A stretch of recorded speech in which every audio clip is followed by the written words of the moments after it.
అండి బేకరీ స్టైల్‌లో egg puff చేశాను. టేస్ట్ మాత్రం సూపర్ ఉంది. అసలు ఓవెన్ లేకుండా, నెయ్యి లేకుండా, బటర్ లేకుండా ఈజీగా చేసుకోవచ్చు. పిల్లలు అడిగారంటే ఈవినింగ్ టైమ్‌లో ఇలా చేసి పెట్టేయండి. ఎలా చేశానో చూసేద్దాం. ఫస్ట్ అయితే 1 కప్ మైదా పిండి తీసుకున్నాను. కొంచెం సాల్ట్ టేస్ట్‌కి తగ్గట్టుగా, ఆయిల్ అయితే 1 టేబుల్ స్పూన్ వేసుకున్నాను. మొత్తం ఒకసారి కలిపేసుకోండి. కలిపిన తర్వాత మనకి ముద్ద కట్టిన తర్వాత వాటర్ వేసేసుకోవడమే. ఇక్కడ చూసారు కదా! ఇలా ముద్ద అయితే వచ్చేయాలి. తర్వాత వాటర్ కొద్ది కొద్దిగా వేసేసి బాగా కలిపేసుకోండి. బాగా కలిపిన తర్వాత ఫస్ట్ అయితే నేను గట్టిగా కలుపుకున్నాను. మళ్ళీ ఇంకొంచెం వాటర్ వేసుకొని చాలా బాగా కలిపితే మెత్తగా సాఫ్ట్‌గా అయిపోయింది. ఇక్కడ చూసారు కదా! ఇంత సాఫ్ట్‌గా అయితే అయిపోవాలి. బాగా కలుపుకోండి. ఇలా సాఫ్ట్‌గా అయిన తర్వాత మూత పెట్టేసి సైడ్‌కి వదిలేయండి. ఎందుకంటే పైన డ్రై అయిపోద్ది మూత పెట్టకపోతే. ఇలా మూత పెట్టేసి పక్కన వదిలేసి ఇప్పుడు లోపల స్టఫింగ్ కోసం ఇప్పుడు ప్రిపేర్ చేసుకుందాం. ఫస్ట్ కడాయి పెట్టుకొని ఆయిల్ అయితే 1 ½ స్పూనే వేయండి. మరీ ఎక్కువ వేయొద్దు. 2 ఆనియన్స్ అయితే నేను కట్ చేసి వేసుకున్నాను.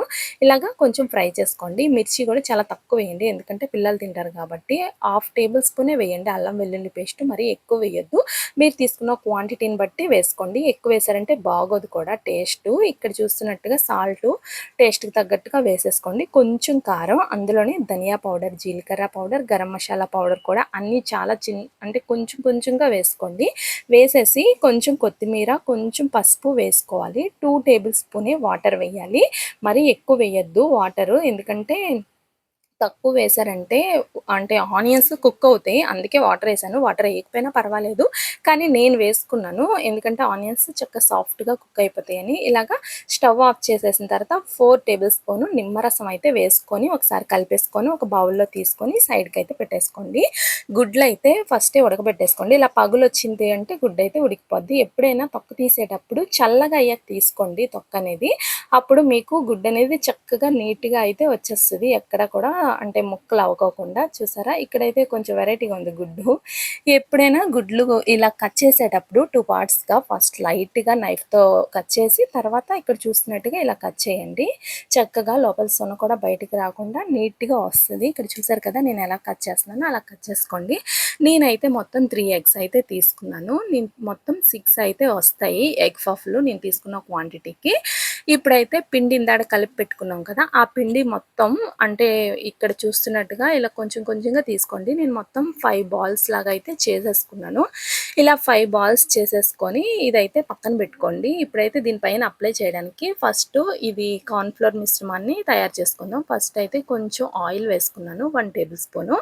1 ½ టేబుల్ స్పూన్ అయితే కార్న్ ఫ్లోర్ వేసేసి ఇలా కలిపేసుకోండి. ఒకవేళ థిక్‌గా అనిపిస్తే కొంచెం ఆయిల్ వేసేసుకోవాలి. ఇక్కడ చూస్తున్నట్టుగా ఈ కన్సిస్టెన్సీ అయితే రావాలి. ఇక్కడ చూసారు కదా! ఇలా అయితే ఇది వచ్చిన తర్వాత ఇప్పుడు రోటీ అయితే చేసేసుకోండి. ఫస్ట్ అయితే కొంచెం మైదా పిండి జల్లుకోవాలి. మరీ ఎక్కువ కాదు.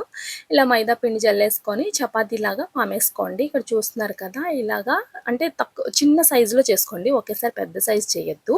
చిన్న సైజు చేసుకున్న అంటే మన 2 చేతులు అంటే కలిపినంత ఇక్కడ చూడండి మీకు తెలిసిపోద్ది. ఇలా అంత చేసుకోండి. అలాగా 5 రోటీలు కూడా చేసేసుకోండి. ఇందాక కార్న్ ఫ్లోర్ మిశ్రమం ఉంది కదా! అది కొద్దిగా దీనిపైన అప్లై చేసుకోండి. అప్లై చేసేసి రోటీ అయితే ఇంకొకటి పెట్టేయండి. అలాగే అన్నీ కూడా ఒకదాని తర్వాత ఒకటి అంటే ప్రతి దానికి కూడా మనం కార్న్ ఫ్లోర్ మిశ్రమాన్ని అప్లై చేయాలి. ఇలాగా 5 కూడా పెట్టేసుకున్న తర్వాత పైన కొంచెం మైదా జల్లుకొని తిప్పేసుకోండి. అంటే అడుగున అంటుకోకుండా ఉండుద్ది. దీన్ని కూడా ఒకసారి రోటీలాగా పెద్దగా పామేసుకోవాలి. పామేసిన తర్వాత దీనిపైన మళ్ళీ కార్న్‌ఫ్లోర్ మిశ్రమాన్ని వేసి అప్లై చేసేయండి మొత్తం. ఇప్పుడైతే మిడిల్‌లోకి మనం ఫోల్డ్ చేయాలి దీన్ని. ఇక్కడ చూస్తున్నారు కదా! ఇలాగా. దీనిపైన ఇంకొంచెం వేసుకొని అప్లై చేయండి కార్న్‌ఫ్లోర్ మిశ్రమాన్ని. ఇంకొక పొరను కూడా ఇలాగా అంటే ఫోల్డ్ చేసేయాలి. దీన్ని కూడా మళ్ళీ అలాగే ఫోల్డ్ చేయాలి మిడిల్‌లోకి. ఇక్కడ చూస్తున్నట్టుగా ఇలా ఫోల్డ్ చేసి ఇంకొంచెం కార్న్‌ఫ్లోర్ వేసి ఇగో ఇదే మిగిలింది. అదైతే ఇంక వేస్టే పడేసాను. ఇలాగా ఫోల్డ్ చేసేసి దీన్ని ఒకసారి మనం మళ్ళీ రోటీలాగా పాముకోవాలి. రోటీలాగా పామేసుకొని దాన్నేమో ఇక్కడ నేను ఎలా చేస్తున్నానో అలా చేసేసుకోండి సరిపోద్ది. ఇలా పామేసిన తర్వాత ఎడ్జెస్లు ఉంటాయి కదా! అంటే అంచులు అవైతే కట్ చేసుకోండి. కట్ చేయకపోయినా పర్వాలేదు. నేనైతే కట్ చేసుకున్నాను. వీడియోలో కొంచెం అందంగా కనబడాలి అని. అది కట్ చేసుకోకుండానే మీరు చేసేసుకోవచ్చు. ఎందుకంటే మళ్ళీ అవి వేస్ట్ అయిపోతాయి కదా! కట్ చేస్తే. తర్వాత మళ్ళీ చిప్స్‌లాగా ఎప్పుకోవాలి. మళ్ళీ డబుల్ పని. అందుకని మీరు కట్ చేయొద్దు. ఇక్కడ చూస్తున్నట్టుగా ఇలాగా పామేసుకోండి. ఇప్పుడైతే దీన్ని నైఫ్‌తో లైట్‌గా అంటే కట్ చేయండి. ఫస్టే ఎక్కువగా కట్ చేయొద్దు. తర్వాత మనకి బాగానే అయ్యింది అన్నాక మొత్తం ఒకసారి ఇలాగా చూస్తున్నట్టుగా ఇలా కట్ చేసుకోండి. మొత్తం 6 అయితే చేసుకున్నాను. అప్పటికి చిన్న చిన్నవి అయినాయి. ఫోల్డ్ చేయడానికి కొంచెం కుదరలేదు. ఎందుకంటే చిన్నగా అయిపోయినాయి కాబట్టి. ఇక్కడొచ్చేమో మనం స్టఫ్ ఇందాక చేసుకున్నాం కదా! అది కొద్ది కొద్దిగా పెట్టేసుకున్నాను. దీనిపైన ఎగ్స్ కూడా పెట్టేసుకోవాలి. అంచులకొచ్చేమో మనం కొంచెం వాటర్ అప్లై చేయాలి. ఎందుకంటే మనకి అంటుకుండుద్ది కాబట్టి ఇలాగా ఫోల్డ్ చేసి నేనైతే ఈ 4 ఎగ్ పఫ్‌లు అంటే 4 మోడల్‌లో చేసుకున్నాను. మీకెలా షేప్స్ ఎలా నచ్చితే అలా చేసుకోండి. ఇక్కడ చూసారు కదా! 4 అంచులు కూడా ఇలా చేసేసాను నేను. ఒకదాని తర్వాత ఒకటి పెట్టేసి ఎగ్ బయటకి కనపడకుండా చేయాలి. ఇంకొకటైతే 2 పార్ట్స్‌ని కూడా ఇక్కడ మిడిల్‌లోకి అయితే ఫోల్డ్ చేసుకున్నాను. ఇక్కడ అంచులు కూడా ఫోల్డ్ చేసేయాలి. ఇంకొక పార్ట్‌ని కూడా సేమ్ ఇందాక ఫస్ట్ చేసినట్టే చేశాను. ఇదైతే ఫస్ట్ ఒక పొరని తీసేసి గుడ్డు మొత్తం కవర్ చేసేసాను. ఇలా కవర్ చేయడం వల్ల ఏంటంటే గుడ్డు అనేది మనం ఆయిల్‌లో ఫ్రై చేసినప్పుడు అస్సలు పేలదు. 2 అంచులుంటాయి కదా! అవైతే ఇలా ఫోల్డ్ చేసుకున్నాను. ఇదైతే ఈ ఇది చాలా ఈజీ. చాలా బావుండిద్ది గూడా. ఇలాగే చేసుకోండి చెప్పాలి అంటే. ఇదనుకో అస్సలు పేలదు. ఎందుకంటే మొత్తం కవర్ చేసేస్తది కాబట్టి గుడ్డుని. అందుకని ఇలా చేసుకోండి. సూపర్ ఉండుద్ది. మీకు ఎలా కావాలంటే అలా చేసుకోవచ్చు. ఓవెన్‌లో అనుకో మీకు అసలు పేలే ఛాన్సే ఉండదు. ఆయిల్‌లో ఫ్రై చేస్తాం కాబట్టి గుడ్డు అనేది కొంచెం బయటికి గాని వచ్చింది అంటే కొంచెం తుల్లుతది. ఆయిల్‌లో ఫ్రై చేసేటప్పుడు కొంచెం జాగ్రత్త. నేనైతే మూత కూడా పెట్టేసుకున్నాను. నేనైతే మూత పెట్టేసుకొని కొంచెం మూత పైకి లేపి అలాగా తిప్పుతూ ఫ్రై చేసుకున్నాను. మీడియం ఫ్లేమ్‌లో పెట్టుకోండి. మరీ హై ఫ్లేమ్‌లో ఉందనుకో గుడ్డు కొంచెం అంటే ఎప్పుడైనా మీకు తెలుసు గుడ్డు అంటే ఫ్రై చేసేటప్పుడు తుల్లుద్దని.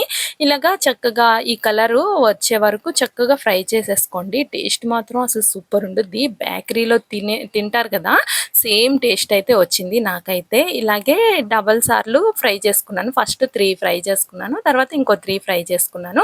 నాకైతే ఇవి చాలా నచ్చేసాయి. మీకు షేప్స్ అయితే మీకు ఏది కావాలంటే ఆ షేప్‌లో చేసుకోండి.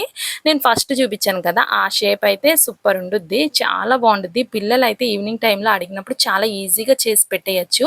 అంత బావుండుద్ది. టేస్ట్ అయితే మాత్రం అసల సూపర్ ఉండుద్ది. ఒకసారి ఇలా చేసుకోండి. మీకెలా అనిపించిందో ఈ వీడియో కామెంట్ చేయండి. ఏమైనా డౌట్స్ ఉంటే అడగండి. ఓకే అండి.